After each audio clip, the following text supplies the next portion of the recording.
Both TAs. Whitney's not always here, but because she's teaching at the School of the Art Institute, but she's reading in an engaged way. Okay. We've had several questions too about, like, do students need to let anybody know about their plan for completing like the midterm and the final, or do they just need to have them in? Okay.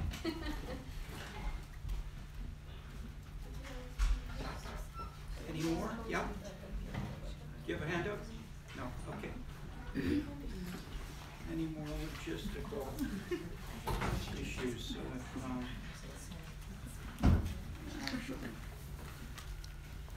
Quick question. Yes. If we do streaming, what are you plugging into? Is that just a battery for? Yeah, but you're not connected to the internet or something. No. It's all, and so it goes wireless, and it's immediately streamed and saved on YouTube at the end of today. Yes. Fantastic. Okay. At the end of the hour.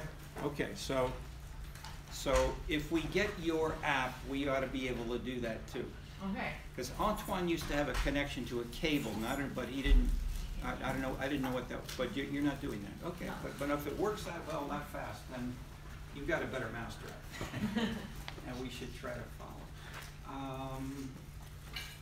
Let's see. Oh, we don't have to like Yeah, I hate to bother you, no, but not at all. okay. Thank you.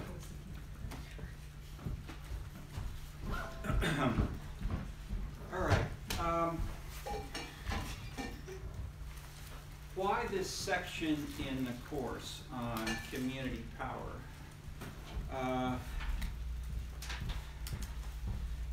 Power is there for sure in lots of our continuing discussions. The front page of The Economist this week has a sketch of the president of China.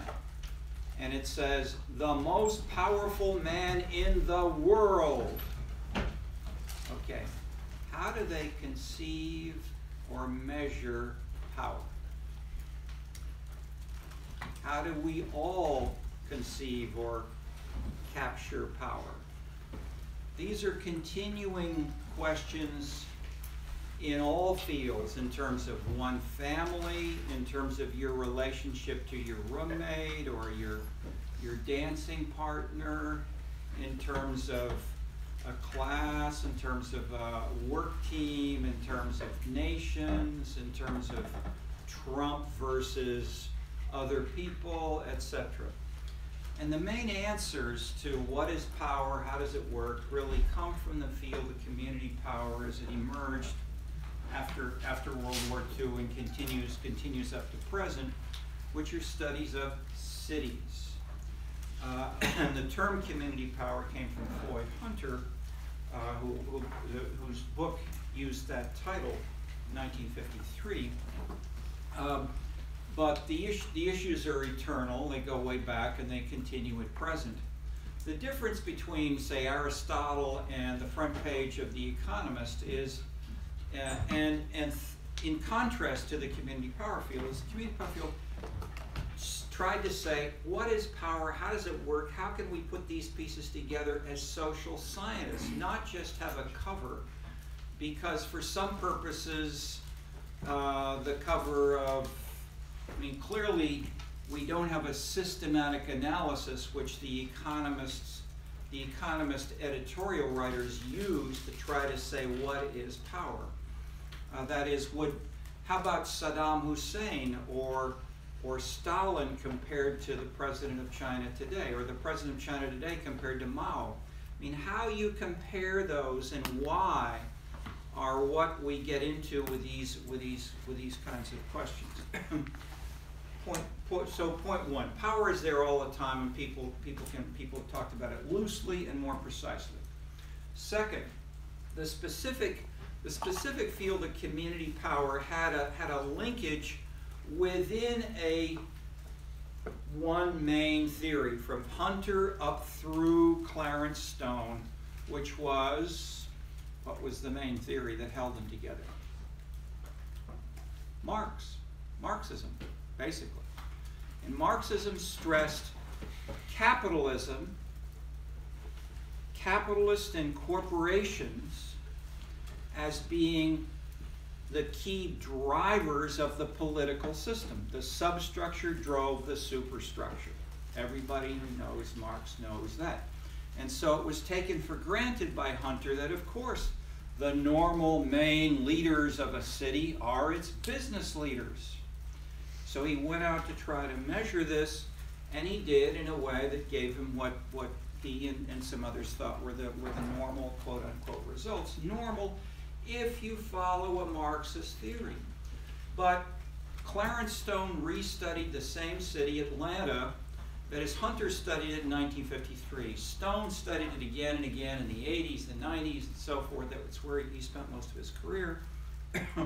But then, I read you at the beginning of the course, the first session, Stone's basic conclusion at his at the APSA session where we were together in Chicago about maybe 4 years ago, 3 or 4 years ago, that I'm not bringing it up right.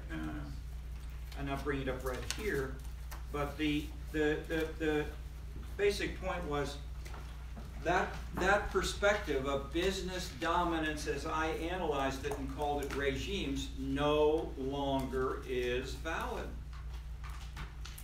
And he didn't say maybe it never was as valued as you thought it was, but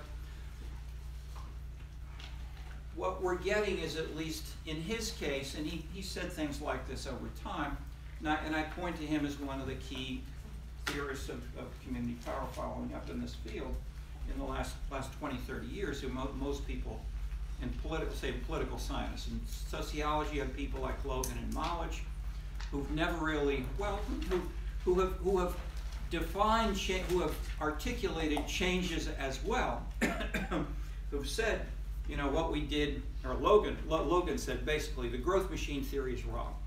And it was wrong in the past, it's wrong at present, as we get better data, better case studies, and so forth. So he has one paper on case studies, one paper on comparative analysis.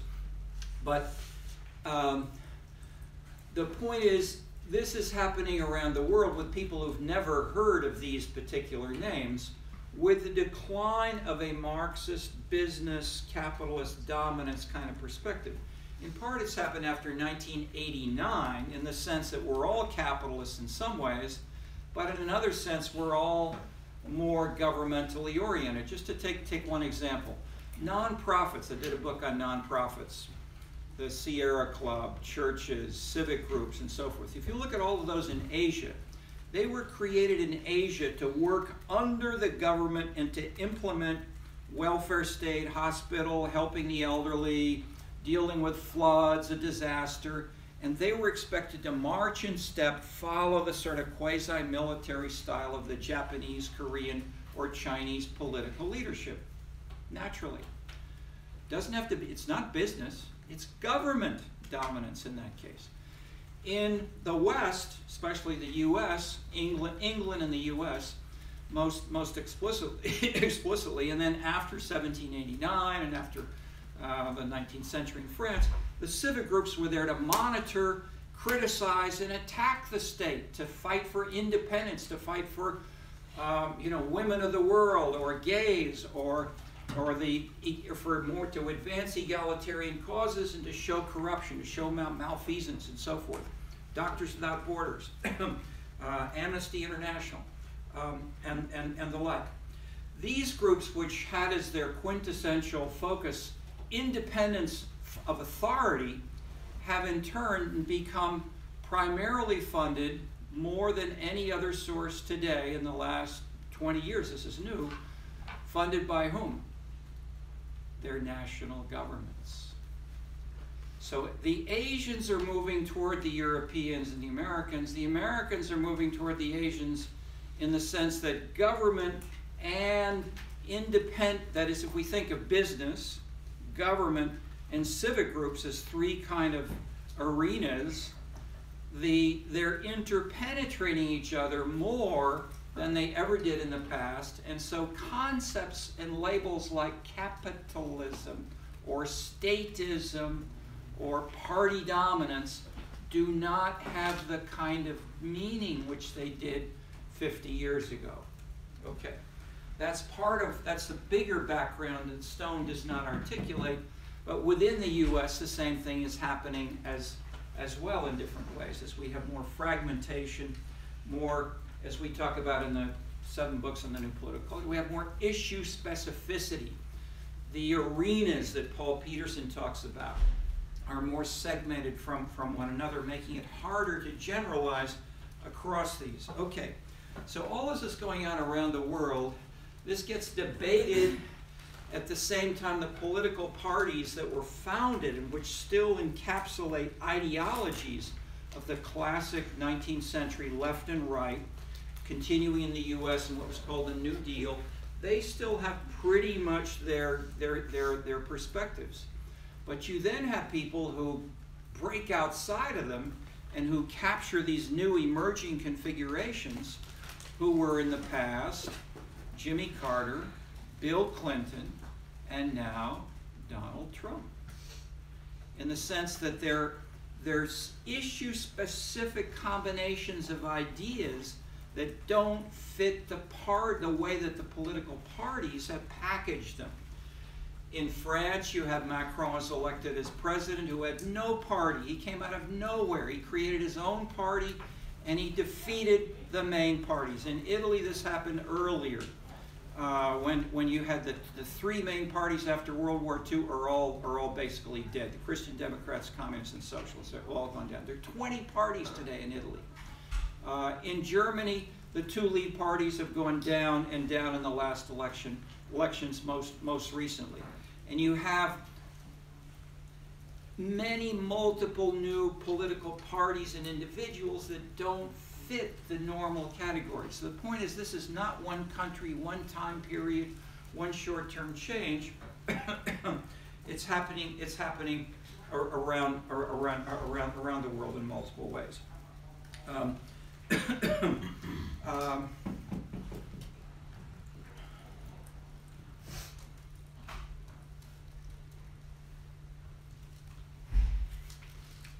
How to capture this, or that is how to get our hands on some of these specifics in the context of these changes. One thing which we can do in this course is to give you some specific dimensions of power in ways that you can think a little more coherently and a little more critically when you see something like the front page of Economist, which says, here's the most powerful man in the world. May be true, but it depends on how you want to conceive of power.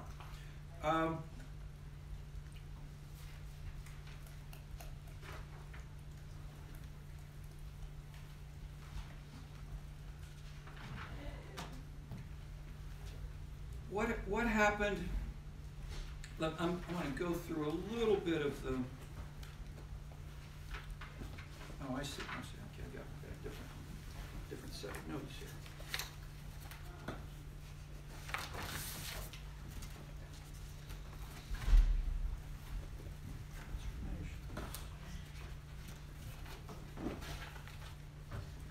One thing which we often do is go through four traditions leading into 4 conceptions of power. The first one on the far left, we'll put this up on. Actually, I looked and I didn't have it in my UPA, but could someone take a look in the course readings? I think it's, or what are they called? Yeah. And see if you see it. Can you see a diagram there? That is, I'll put it on the board, but I won't if you can also if it's right there. Called something like Power and 4 Dimensions, Dimensions of Community Power, and it has 4 columns, including Hunter, Dahl, and others. If you find that, please tell me, and then I won't bother to recreate it here for you.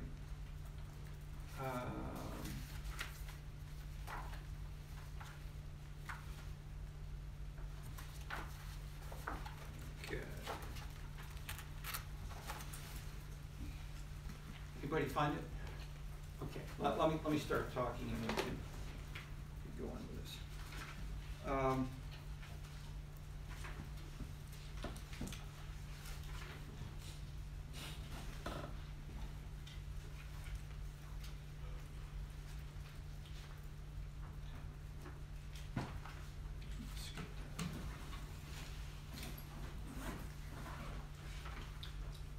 going to skip the section on sort of the 50s and 60s, the emergences field. I mean, it's history, but it's not as big a point as some of the more contemporary things, which I'm bringing in for you here.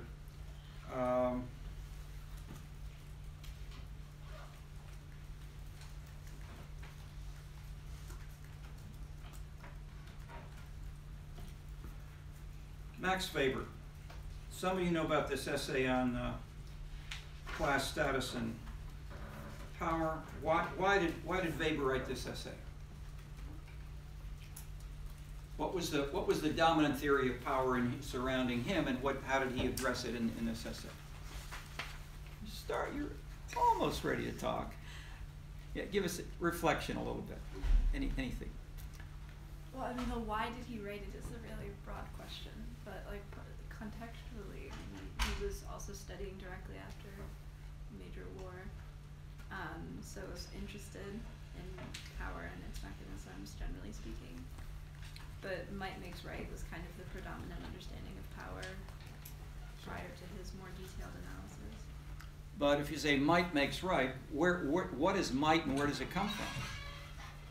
I think most simply, like, it was the ability to assert one's will over another, regardless of the will of the other person. Okay, that was like his overall definition of power. That's more dull. I mean, that's partly there, but Weber was looser. I'd say let's not waste our time on definitions. Going back to Weber, there are 2 or 3 big important points in the class status and party.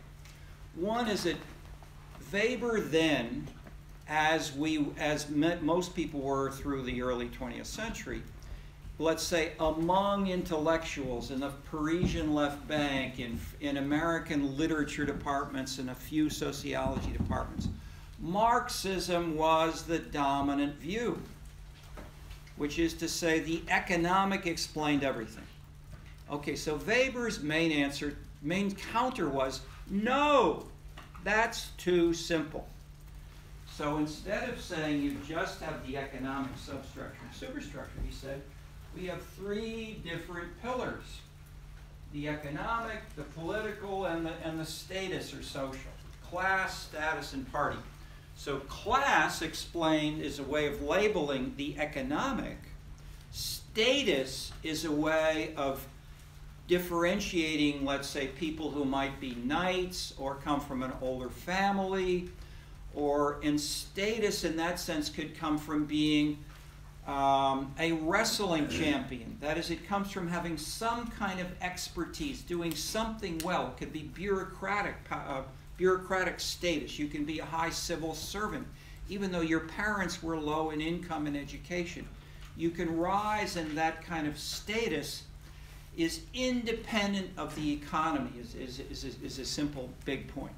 The third column then is party, which is politics. So politics may be built on the economy, it may be built on status, but each of these 3 are partially independent. He's making an early version of what we talk about as issue politics. These are 3 separate issue areas, arenas, sectors, and you can't reduce the one to the other because each is partially autonomous.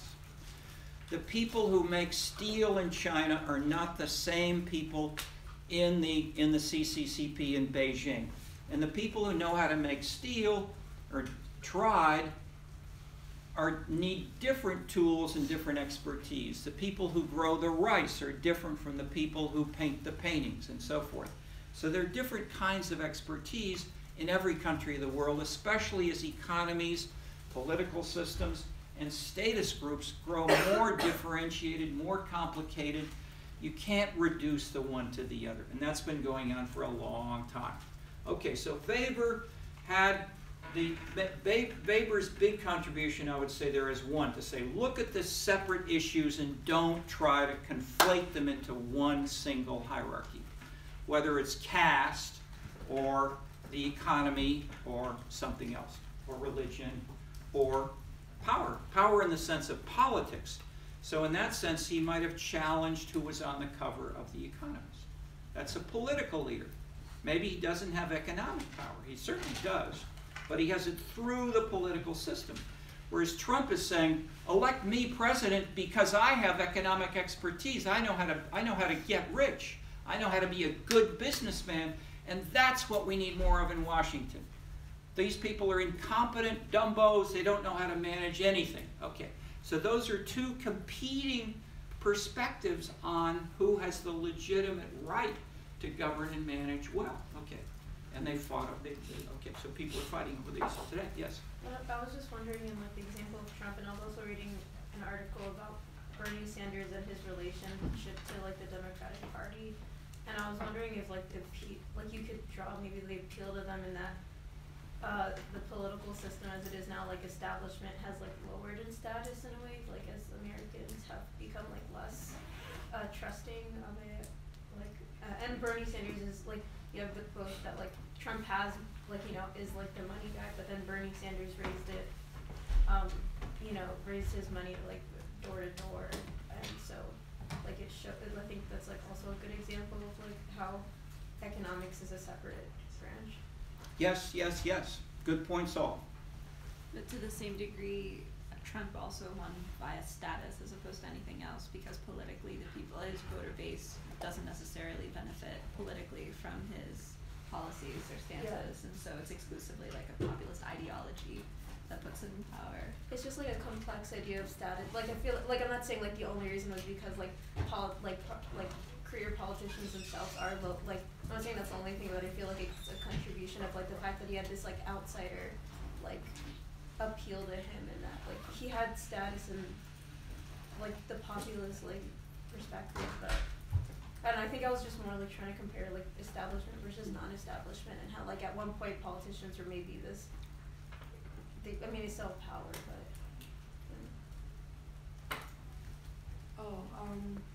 I just think it's kind of interesting to compare Trump and Bernie in ways that are different, because something that I realized was their views on like trade deals. If you could easily move, you want to aim it toward the person who's I talking. wasn't sure, since we don't have photo releases, if we were allowed to. Okay, yeah, okay. Let's ask you orally. Do we have the permission of you to put you on the little video, so when you're not just a voice, but we can see a face? Okay, great. Do we agree? Does anybody object? Okay, good. Does anybody want to? Okay. I was head of the Human Subjects Rights Commission, so we want to, for the social scientists, so we want to have you engaged. Okay. Okay, fine. Question? Oh yeah, more than a question, just an observation, just because I kind of realized that Trump and Bernie Sanders, they have the same views on trade deals, in which they're against, you know, they're all for like protecting the American citizen. And as a result of that, I guess a lot of the same blue-collar workers that would have voted for Bernie Sanders also voted for Trump. So I just think it's interesting to like pit them against each other, but also realize that the economic policies on like not putting restriction on the economy are like quite similar. But yeah. But they are similar in the sense that I'm talking about. Populist leaders look for issues and bring them to success by taking issues that the main parties have not addressed in a systematic way. So that the traditional Republican Party, which should have favored economic growth, lower taxes and the like, and free trade, he reversed the position of the Republicans on that main issue by saying, no, nationalism, and we want a wall, we want to keep out those Mexicans, and we do not want free trade because it's taking the jobs away from American workers. Okay, but that putting together of pieces of ideology and appeal in ways that don't fit the normal pattern of the parties illustrates, as does Bernie Sanders, as do people from Mitterrand to Macron and so forth, that the traditional political parties don't capture the new combinations of issues. But as we have in the analysis of about 7 political science students here, and now we're going on to law schools, or some have graduated, some are still here. We have a version on Trump. Basically, our argument is that there are 5 different Trump scenes, and that each is different. And so rather than use the term there is the base or a Trump voter, there are many different disparate Trump voting scenes with different combinations of ideologies, such as the wall or nationalism or anti-immigrant. But 53% of white women voted for Donald Trump. And they're not just, West Virginia unemployed coal workers. There are lots of people who voted for Trump for probably different reasons. That makes it more complicated than we often hear discussed. But it illustrates the more general point that political leaders and the dynamics we have today fit less well with party ideologies. And this is a bigger problem still if you're in the propaganda committee or the central committee of the CCCP, China, you've got to figure out what's our program going to be. And if it's a huge country and you've got all these disparate new views emerging, how do you create a program that's still a strong program because it's a strong party that people are supposed to follow? That creates a leadership problem for you. Yeah. So from the Bavarian perspective then, as we're seeing like the decline in parties or the explanatory power of parties, like what is coming up in its place, given status seems to be like an operative for like ideology or issue politics that aren't party specific. Is that like an correct understanding of status? That's a good, that's a fine one-sentence statement of what we want to elaborate in the weeks to come. So we'll go into it more, but the general point is yes, but how and where and why and how much and the like is what we want to pursue a little further. Okay, let me. So, okay, yeah, yeah. Well, I don't want to keep you from your notes, but I was just curious.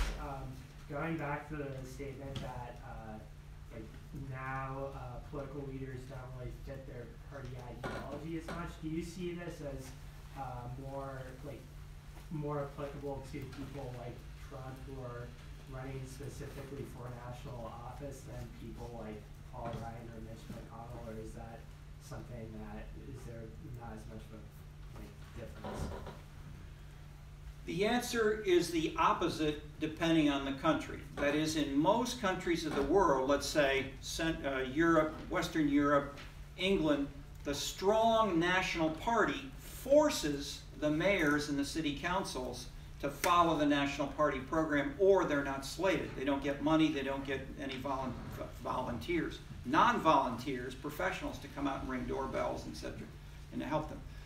The U.S. is the opposite. This is a federal system where the local parties of mayors and council members, are especially in small towns, they don't need anybody's help. And they can go all over the place in their programs and what they propose. So at the local level, we have all kinds of people who are combining programs and have been doing that for all of U.S. history. But the U.S. is completely out of step with the West Europeans, or even more with China, where you have a strong party, and where in the past we had, that is, the European parties are getting weaker, and the same thing with the Chinese. The Chinese Communist Party is getting more and more federalist. It's delegating. It's more open. They invited us to do this report on the social organizations, the NGOs and so forth, in order to permit more access by average citizens. So that's happening all around the world, But at the same time, that's why that is because there's not one answer, more or less, to your question. It depends, and how and why it depends is what we want to elaborate with the propositions which we're moving to. Back up my quick answer to your question, but great to get the questions, and then we'll try to keep coming back to them. The other big point we want to add about Max Weber, in addition to the definition, the labeling of issue specificity as distinct from one hierarchy, is the idea of that there's not one cause. That is, politics is not caused only by economics. That is the simple story. Politics can be influenced by the economy, by status groups, but then if you then look more closely, what's business? Well, you can have cement companies. You can have art galleries. You can have retired military. These are very different kinds of economic interests. So it's not as if there's one economic interest. There are many, many, many little economic interests, just as status groups. You can have artists. You can have lawyers. You can have medical doctors. You can have religious leaders. Each of these are separate criteria for status, and they have different perspectives on how this might be articulated. And if you try as a political leader to respond to these, the more differentiation you have in your constituents, the harder it is. And if you try to do it through a political party where you have 5 or 500 or 5,000 members of the party, and you try to bring them along to say, yes, this is the position of the party, it's harder and harder. And so you've got all kinds of, and so in generally the way this happens, as illustrated by the West Europeans most visibly, and the U.S. election, is the older, well, same part, say the French, the Italian, and the German cases are better illustrations of the older parties lose. They go down, and as they lose votes, as they go down and down, other new parties come in that are more successful. The strongest example was after 1989 in Poland. The Communist Party was out, and there were 200 political parties that campaigned in Poland. 200! There was a free sex party, a beer drinkers party, etc., etc. You know, all kinds of little groups.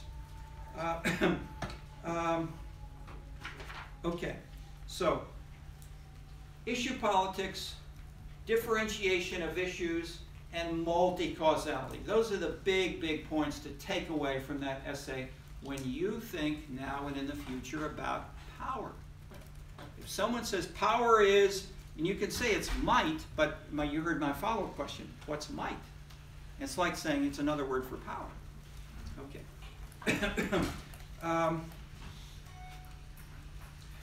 The mainstream of the social sciences, political science, sociology, anthropology, parts of history, economic geography, followed Max Weber in the early 20th century in the general sense of moving toward multi-causal analysis and away from one-factor theorizing. It also became more professionalized, seeking to find an analytical base for social science apart from ideology. This was the thesis of his second famous article that many of you know, Science as a Vocation. This was near World War I. Then came the Depression. There were many then in Germany through Weimar and in the US after 1933, many who turned again to economic variables, and Marx was revived. Example, The Leading Community Study in America in the 1920s was a book by a minister sociologist and his wife, Robert and Helen Lind. The book was called Middletown. The town was Muncie, Indiana. It was a journalistic which sought to be comprehensive with chapters on religion, the family, schools, and so forth. It said little about politics or class conflict or power. Yet as the Depression grew deeper, this is in the 20s, The Lynns returned and wrote Middletown in Transition after 1933. And this book was very different. It was largely inspired by Marx and sought to argue from the first. Power was predominantly held by one large family, the X family, etc. The details, I mean, the story of Middletown is classic, simple, traditional ethnography, the writing style essentially journalism for the general reader, but the storyline of money and domination was clear. The book sold, and it was the book that made sort of community power visible for general Americans. And then this was continued in Hunter's 1953 book on Atlanta community power structure. He was a grad student here in SSA at the USC, later worked in Atlanta as a social worker, but he wanted to finish a PhD at the University of North Carolina. And his style was so lively, hard to pinpoint the theory. He later said, however, at a meeting where I was present, I was a Stalinist Marxist. So quote unquote. What was new was not the theory, he was loose. I mean, Stalin would have been ashamed because Hunter was so messy. He had all kinds of ideas which contradicted us. You know, a real Stalinist would have edited his style into a coherent party program, not Hunter. What he said was loosely Marxist, but he also followed the elite theory of Pareto, Mosca, and others who were more sophisticated than Hunter. But the method, the so-called reputational method, was snowball sampling, circles, connecting lines, sociometry, rankings of leaders, who's powerful in Atlanta. Basic result, as I mentioned, business dominance by the elite, some professional leaders, some doctors. The politicians, however, were distinctly subordinate to them. Social and economic status were explained. Social and especially economic status explained politics. Substructure, superstructure was the argument, although these terms were not used. Okay, there were 166 studies of community power and leadership conducted in these years. Many were modeled on Hunter. They adopted his basic method. They applied it to another college town, but some not. And so we have on the reading list a couple of exceptions as well. Sayer and Kaufman is on the list as an example of a study that showed somewhat descriptively that there were many types of decision makers in New York City. The economics, simply put, did not dominate. Even the mayor did not dominate. No one dominated New York decision-making. Banfield is similar on Chicago, but a better story in part since Daley and his machine were so widely seen as so dominating so much. He showed that Daley was not so powerful, that he tended to wait for a pluralistic fight to resolve itself in different neighborhoods, and then he leaned over toward the victors, held up the hand, and said, "The winner." Banfield's thick description is some of the best ever completed, inspired by the drama of Chicago, and will pursue some of his themes. But the big analytical split of Hunter from all of these earliers was Dahl, Robert Dahl, D-A-H-L. So let me just briefly, oops. Here's my little picture. Okay, here's my little picture. I'll put the headings up and you can fill them in yourself. 4 types. The traditional elitists, who are Pareto, Mosca, Seawright Mills later on, Hunter, 1953, Dahl, and then the comparative researchers later on, 1960s and onward, basically. And there's so we can then look at each of these for what did they say. They had a general concept. Here, this was a base resource. Here, I'll come back. This is power, this is influence, and this is all 3. Base resources are things like money, control of the media, organizational leadership. And you could measure those because people like Pareto were doing this in 1890 when they did not have interview data, they didn't have variations and so forth. And so they tended to choose things where someone historically, if you go back, as Pareto was talking about, I mean, any right-thinking Italian is always fascinated with why did the Roman Empire go down? Why are we no longer dominating the world? Okay, and so if you want to look for the decline of the Roman Empire, you can't do interviews. You've got to use things like who was in the council, who was the head, you know, what did Caesar do, you know, where was Caesar and how did Caesar relate to Mark Antony and so forth. Okay, so these are base resources that they would bring. Power was things like, and so here we get, so this is the conceptual level. Power was loosely defined by Hunter as who's the most important person in Atlanta. Dahl started with the definition that you gave from Weber. In a sense, power is that which influence is you do something different because she's there. Because she's there, I say, oh, I better not say that. So you have people change. Person one changes because of person two. That's the old definition of power. And we'll critique that as we go ahead, but that's what informs Dahl. Okay, the comparative researchers, when I came into this field, there were Mike Aiken, John Walton, others who were starting to compare cities and say, you know, instead of saying one city is this way, if we compare Atlanta with New Haven, with other places, they differ. And why they differ may be important to understand how they work. So in that sense, the question here was, who rules? Here it's who's in the elite? What's the composition of this elite? Here it's who governs. And over here it's who governs where, when, and with what effects. That is, what are the policy outputs? So we're starting to build here a little version of what you saw a week or two ago. That is something like this. That is a more integrated systems model of the whole political system. Not just one question alone. Okay, the method here is what was generally called a positional. A position such as the head of the Roman Empire.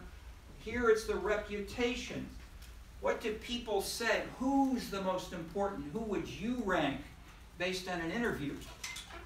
Here Dahl said, no, reputation can be merely words, empty. We want to see concrete decisions. We want to ask 5 questions, or let's say, over here, basically over here we said, let's use all these methods and let's compare the results that we get when we do the position, the reputation, the decision, and then see how they complement each other and how that varies from city to city. So we had versions called the open-ended reputational, the closed-end reputational, and the decisional sorts of methods to capture these. And so, for instance, we'd find things like one city you could get the same, if you drew 3 circles, they all overlap. You get the same results, whatever the method, because the business, the political, and the economic may be the same people, the same interests, the same kinds of things. But in other cities, like New Haven, nobody's at the center of everything except the mayor. And everybody else these are very differentiated issue areas. So the degree of pluralism varies from city to city. That's the background informing this 4th perspective. And then the question is why, and what are the structural characteristics which lead these to vary. Okay.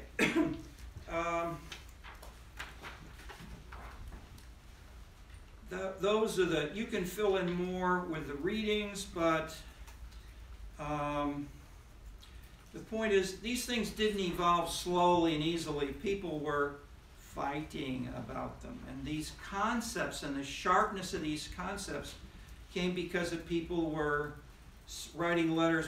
For instance, I was just a young grad student, and I sent a paper, a draft paper, to a recent grad student at Dulles named Nelson Polsby, and he replied, "Dear Mr. Clark, I think I should try and preserve a solemn tone in this letter because I confess your latest paper had some things that I found quite offensive. You characterize my work as critical of the concept of social stratification. From this I infer that you believe I'm against the very employment of the notion of social stratification in sociological analysis. Utter bunk. I am nowhere critical of the concept of social stratification. My work, you say, is written in a vindictive vein. This kind of remark may get you points up there for all I know, but if you intend to engage in scientific discussion, you'd be well advised to put up or shut up on something like this. I've yet to find the serious scientific or scholarly investigator who welcomes this sort of overarching and undemonstrated character assassination. You place this remark in a self-congratulatory rose garden of statements about how devastating you would be if you were not such a generous fella at heart. Unleash yourself, Chiang Kai-shek." Okay, that's the kind of, I never met him. I sent him a thoughtful, I said, "Could you give me advice, son? I'm just a grad student." Okay, that was the tone. All right, so out of this emerged new concepts. And they started with such things as saying, I'll just introduce one or two of the big ones. Okay, so Dahl, what are some of the most important concepts in Dahl? Decision making, just the decisional approach, but beyond that, conceptually, issue areas coming from Max Weber, resources. What are resources in Dahl and why are they important? Like the things I mentioned, money, control of the mass media, having people or personal friends, a big family, those are resources. But the major point was to bring in that term. These are only resources.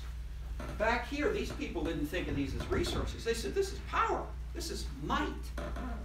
Dahl said, these are only resources in the sense that maybe you don't use them. If you've got a big stiff, you got your Bill Gates, you got billions of dollars in the bank or the stock market or whatever. If you don't spend it in the town where you live, and you're in Africa or wherever else, you may have zero impact on your local town.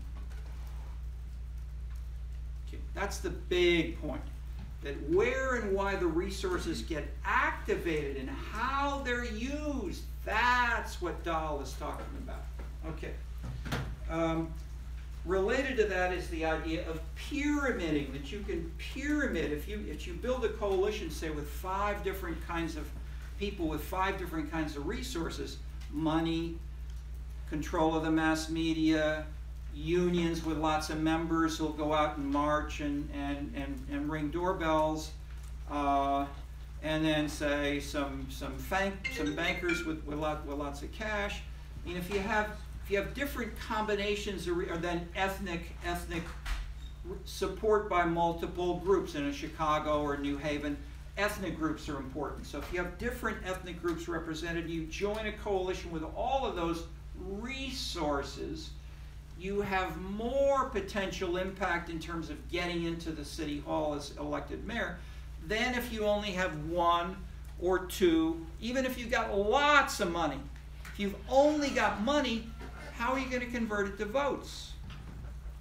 Maybe if you're a good speaker, if, as Donald Trump used to say, if you're young and handsome like me, okay, if you get good hair and you do pretty well in school, I mean, he'd make fun of himself. But the point is, there are lots of people who are in the press all the time who are disastrous in Hollywood or wherever in using their money, and they shoot themselves in the foot. Okay, so most people, even if they have a lot of money, they don't necessarily use it well to become popular or political leaders. Okay. Next big concept came from Talcott Parsons, who wrote four papers on this, now a book. Critiquing Dahl especially, and Dahl's concept which we had brought in there. What was Parsons' answer? That is, Parsons said, this is what you're talking about when you frame power in those terms. You've got more and he's got less. That's making it a zero-sum concept, like a card game where each person puts in $10, and then the winner takes away $20. If they're two people, $10, $20. Zero-sum means if one person gets more, the other gets less. Okay, Parsons' big point is that political systems are not a zero-sum game most of the time. You can have a plus, you can have a political system where if people work together and build cumulatively and complement each other, the more power accrues to all of them. Whereas if you have, say, unions and leaders fighting against each other, and you have people in Wyoming fighting against people in Colorado hate the people from Texas, and nobody collaborates, is that a strong political system? They spend all their energy killing each other off or trying to do so, and people are criticizing people in Washington now for acting in these terms. Or NATO, that NATO is weakened if you have lack of support among the participants.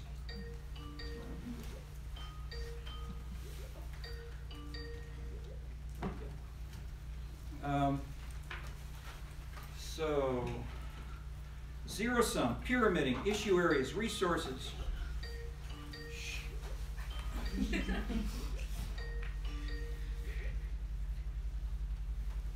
Okay. That was from Precious Gifty. Okay.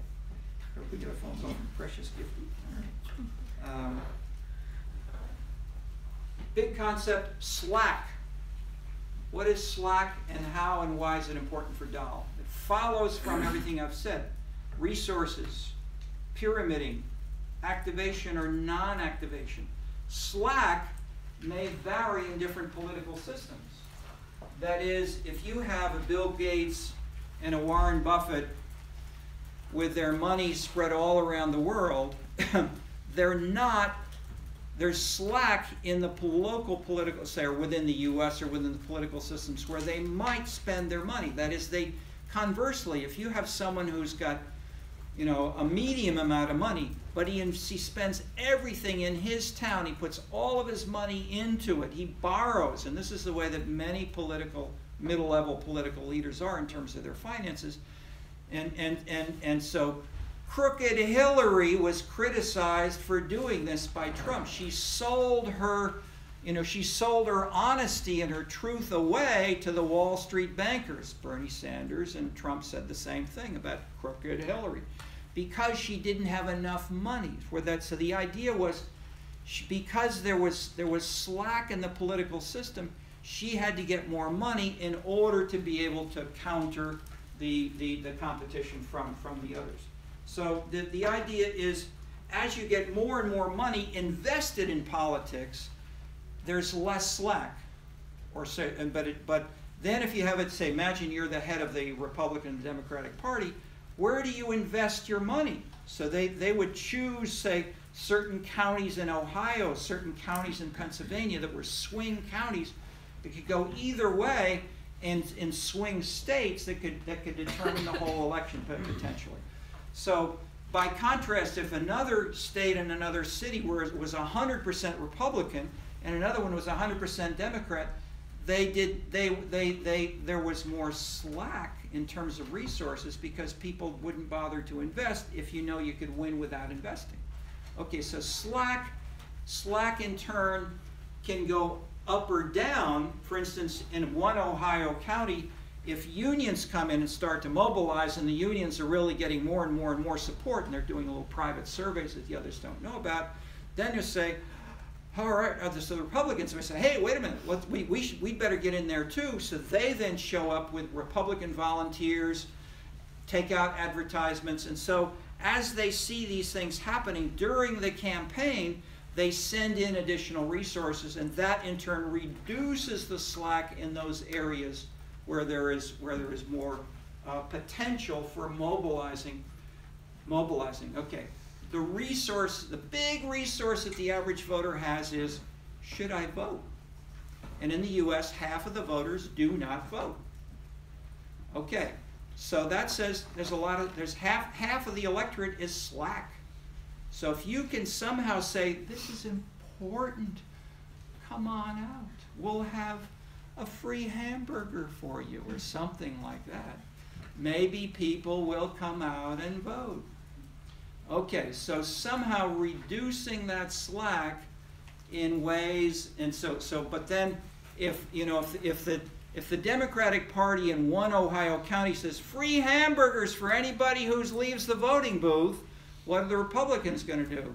They're going to say, we'll have a 3-course meal for you, not just a hamburger. So you can have, in that sense, the slack gets reduced as one party says, we'll do more, then the other comes back in. And so that's the way that the amount of slack can go up or down in a political system. But the point is, because there's so much slack, because most people, for most citizens in most countries of the world, the only thing they do politically ever is vote. How many of you ever worked in a political campaign? Okay, a third of you. What percentage of your hours did you spend in that campaign during that time period? Was it more than half? No. Okay, so all of you, even you activists, you work in a campaign, but you work less than half time. Okay? So you had that amount of slack left. How much of your money did you spend, did you give to the political candidate? Did you give more than half of all of your savings to the candidate? Anybody? No. Okay, I mean, if you do that, usually it's because you're running for office yourself. Okay, so the point is, there's a massive amount of slack in most political systems. And that is what makes these things more complicated than the older models, the simpler models stressed. And this is why Dahl's book, Who Governs, had such a huge impact, that it contradicted all of these earlier writers in the sense of adding more specific concepts, pyramiding, zero-sum slack, issue areas, resources, etc. And these in turn led then to people arguing with each other. Okay, so one of the first sets of critics of Dahl was Bachrach and Baratz, and they said there are two faces of power. You've only talked about the active face of people doing things through concrete decisions, but there's also the quiet, the non-decisions, the negative decisions, and they then brought back the Marxist concept of false consciousness. People, and this links with, in terms of the cultural side, this links with Foucault, Derrida, Gramsci, Althusser, that is, those who would stress the ideology as holding you where you are. You have false consciousness, you don't vote your true interest as defined by whoever. And so Bachrach and Baratz said, Dahl, yes, he studied what people did, but he left out the rules of capitalism or the potential of women. There wasn't a women's egalitarian revolution at the time. Maybe there could have been, etc. So the counter to that was, anything that you define as a potentially new issue, but which wasn't active in that political system, is really defined by you, the outside observer, or you, the outside ideologue. And if nobody else follows you, how can you say it really should or does matter for a concrete political system? That is, a potential critic or analyst can name an infinite number of issues or an infinite number of ideological concerns that should perhaps permeate a political system, but if nobody cares about them, how do you study them in empirical manner? Okay, so this went on, and I won't try to give you the history except to say that I'm giving you just enough snippets that you can say that there were lots of allegations. And I would think I'm going to end about there, but I'll talk next time about some of the concrete dimensions, and then begin to link this with other things in the course. But let's stop there. We got about 10 minutes for discussion. Reactions to any of this? I've covered lots of things pretty fast. Tell us your name. Mine? Hannah? Hannah, okay, go ahead. So Slack, as in the political sense, applying to resources or an availability of resources. Some of the examples that you cited were financial and Staff. time and staff and stuff. So like, so is Slack anything that you are not doing to the fullest extent for a political end? So in that, like, say you worked on a political campaign but you didn't quit your job, you did it part-time, or like you worked on, you voted for this person but you didn't post anything on your Facebook or something that could have potentially touched. So where does that potential for having an impact like get drawn, and where does that boundary lie?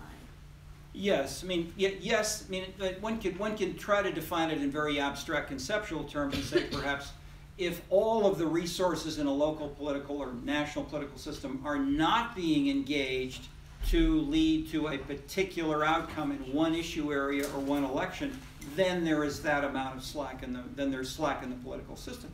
And then how much there is in terms of 62% or 1.5% depends on the data that you have available and that you can try to mobilize for this. But for instance, one simple thing which people have used a lot of, it's simple, conceptually simple, it's hard to add it up, is campaign contributions. That is, how large are the war chests of different candidates, and how much does that vary over time and between, say, and this is where I say, for instance, that American small towns have much lower levels of financial involvement. So many volunteers. In the past, the Bay Area was a subject of study by Pruitt and Ulau, and they showed basically that most of the people who were serving on the city councils, places like Oakland and Berkeley and just north and around San Francisco, were not very interested in politics. They didn't do it very eagerly. And if things got difficult, they'd leave the city council and go back to practicing law. That was the style in the 1950s and 60s. So I was teaching at UCLA, and I was deliberately trying to see how's California culture different, and especially how is LA different. So I went to lots of meetings, the California League of Cities, and talked to others. And I told them about the results of this book, and I said, is that true still? Absolutely not. And I said, why not? So the main thing I saw was women, that women got involved, and they would work 80 hours a week on politics. Whereas those real estate dealers or those lawyers, I mean, they still had their jobs. They were still practicing law. They were selling real estate. They'd spend 10 hours a week on the city council. They weren't prepared. Whereas there were women in there working 80 hours a week. They knew the issues. They did the homework, and they came up with better solutions, and they drove out those old amateurs. Now that's a simplified version, but it's not too far from what you had in the book. There was a book on following up the Ulau Pruitt book on the Bay Area. Again, 10 cities in the Bay Area that I summarized briefly, and we'll come back to again, which basically told the story of civil rights activists, African American, Hispanic, women, organizers in the late 60s and basically before and after 1968. That these places gave up, and they were transformed away from their California reform government history in that era to become much more actively politicized and ideologically engaged. So in the sense that the slack which had been assumed by the people in the earlier period was there. They weren't using their resources, but when the African Americans, women, and others got mobilized by Vietnam War, 1968, students demonstrating in Berkeley, people got mobilized in these. But again, the 10 cities differed. They weren't all the same. They were roughly four. I think 4 continued their city manager government as they had. 6 others drastically changed, but each one was different. Okay, so So the point is, each city is unique. We need to have some of these general patterns to try to say why and how are they different from each other. But the variation is good for social science to be able to see what's present or not. Have a hand up? Yeah, this might seem like a silly question. What's your name? My name is Rachel. Rachel, okay. But if what we saw in Trump's election is true as analyzed maybe like by Weber in terms of like using one's resources, might that suggest that someone like Kanye West could win in 2020 if he uses resources in the same way? Yes. But also, by our knowledge of what happened with Trump, would that in a way prevent Kanye from using, like, would he have to use the resources differently maybe?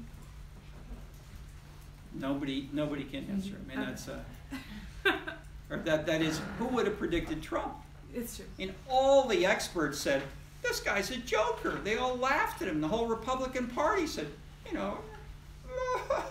you're gonna be gone in a couple of weeks. You're not gonna win in one more state. Nobody expected him to do what he did. Okay. Comments or questions? Hannah's hand is ready, but you've been quiet. Do you have any reactions or comments? No, I don't as of now. Okay. You commented briefly. Do you have any thoughts on any of this? Try to get some non-U.S. comments. Should be good. Where are you from?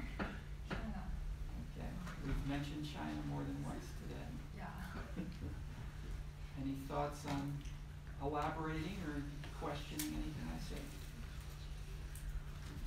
And there are 4 or 5 Chinese in the class, so I'm trying to, for that reason, I'm trying to use China. That is, I've used China ever since Tiananmen Square for almost 25, 30 years. I've deliberately tried to have a Chinese teaching assistant or introduce, a non-U.S. concrete non-U.S. perspective to say, how are things different if you take this to China as one major important country, and maybe things are different, but then sometimes we find they are and sometimes they're not. So what I would often do would be to ask the students, you, or the teaching assistant, please tell us how would this be different in China. So I can ask our 1, 2, 3, 4 Chinese that question, and any of you can answer. But you're first. One thing that might, does anything strike you as, that doesn't seem right for China? You means what's different? Just a little louder. You means what's different between China and the US? In terms of these concepts, Means does anybody talk about resources or slack in China, for instance? Maybe less. How many people in China, I mean, I don't know the answers. How many people in China feel there's a strong Communist Party hierarchy and it's so powerful that you can do nothing to change what comes down from above? Is that the view of most citizens and mayors in China? What would you say? How many of you say you're Chinese now, please say. How many would say there's one position of the CCCP and nobody questions it? Would you say that? maybe not. Okay, why not? Want to elaborate? I don't know very exactly, but according to me, I think the real situation is not you say that. Is there a case that you might think of that would illustrate that? Now, example? China is more globalization, so lots of people have chance to say their opinion and their thoughts. Although the hierarchy is strict, but I think it is more towards the Western U.S. It's more similar like that. Comment? I agree with her because the Chinese government is getting more and more open to different opinions and different strategies for for construction and resource distribution and things like that. but still, there's, yeah, it's getting more and more open, but, yeah. Give us an example. Why? How do you know? What do you see that leads you to conclude that? Because the government has like started to listen to more and more to the. Too abstract. Okay.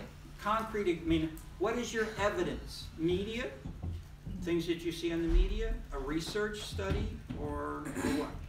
A case, a powerful case where the government fought with someone else and lost, or what? That is, I'm asking, how do you know power is there? See, we're getting concepts to try to sharpen this. Yeah? I'm not technically Chinese, but I think, for example, the government control of the media and internet, there's always, I mean, there's still censored internet, but people coming in from the West and more people are using VPNs now, and the government is loosening up on their policies because that was such a gray area for so long. Okay. But now they're letting some plans, people's internet plans, actually allowed to use VPN for a certain amount of time. Okay. Yeah. Good concrete example. Yeah? Well, yesterday I was reading about how there's a steady influx of Chinese students that studied abroad, such as our friends here. So the more people, the more students coming back, the more ideas that are coming from the West, and more globalization, essentially. Good example. And who's paying often for the students to study abroad? The Chinese government. So that is, if the government, and the Chinese government in the 1920s, they were sending students to, Chinese and Japanese were sending their top students to Europe and the US. Then the students learned about Marxism, and they said, and the Chinese and the Japanese said, stop! No more, you can't go to Paris or New York, you're going to Tokyo. And so the fact that the Chinese leadership today is still sending you here into Europe is saying that implies the government is more open and more willing to have you return, to bring new ideas, to think in new thoughts and do things in new ways, and not to say, number one is control, and which is what happened in the 20s. Okay. I partly disagree with that because I think the real situation is more complicated because I think on the one hand, the Chinese government is sending more and more people.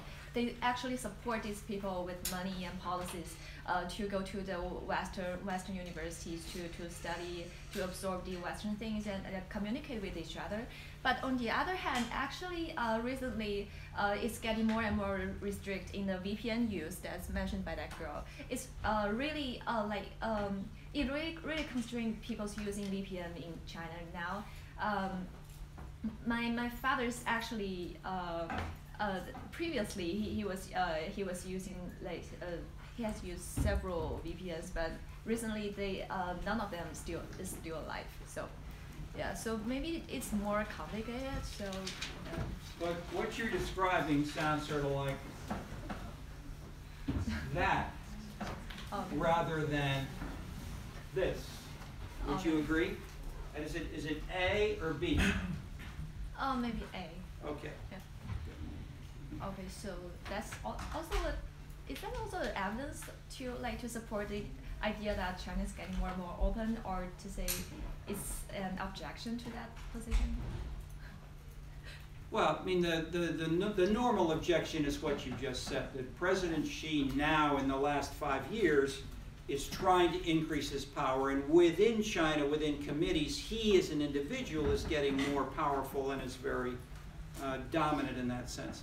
But I would say probably it's more like that than it is like this. I mean, he's not a Mao, he's not having another, revolution of sending people to the countryside. I mean, it's harder to get a subscription with a VPN. I mean, if that's the only challenge to hierarchy, okay, let's end on that. Okay. See you Wednesday.